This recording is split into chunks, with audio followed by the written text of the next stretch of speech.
నేను ఎంత ఇబ్బంది పడుతున్నా, ఇంత సఫర్ అవుతున్నా దేవుడు ఎందుకు స్పందిస్తలేదు, ఎందుకు సహాయం చేస్తలేదు అని మనం అనుకుంటూ ఉంటాం. కానీ దేవుడు కరెక్ట్ సమయంలో ఆయన స్పందిస్తాడు. ఎప్పుడు నీకు సహాయం అవసరమో ఆ సెకండ్‌కి దేవుడు ఖచ్చితంగా నీకు సహాయం అందిస్తాడు.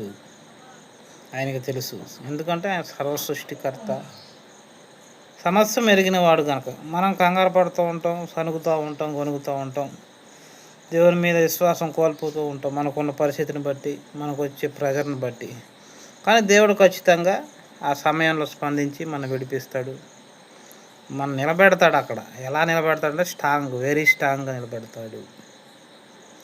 ఇప్పుడు ఒక సమయం అనే దానికి ఒక టైమింగ్ ఉంటుంది. ఇప్పుడు 9 అని మనం ఎలా చెప్పగలుగుతాం?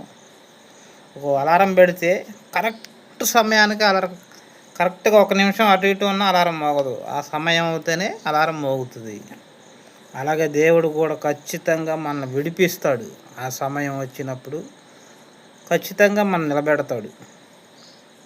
మనకు కంగారు, మనకు భయం, మనం భయపడుతూ ఉంటాం. అప్పటి వరకు మనం వెయిట్ చేయలేం.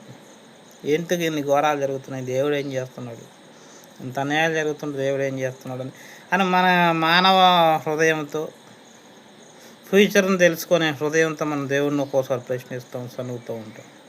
కానీ ఖచ్చితంగా దేవుడు ప్రతి సమస్యకు తగిన సమయం అందు జవాబిస్తాడు, సమాధానం ఇస్తాడు. అది మనం నమ్మాలి. ఆయన చిత్తానికి ఒప్పుకోవాలి, ఒబే అవ్వాలి.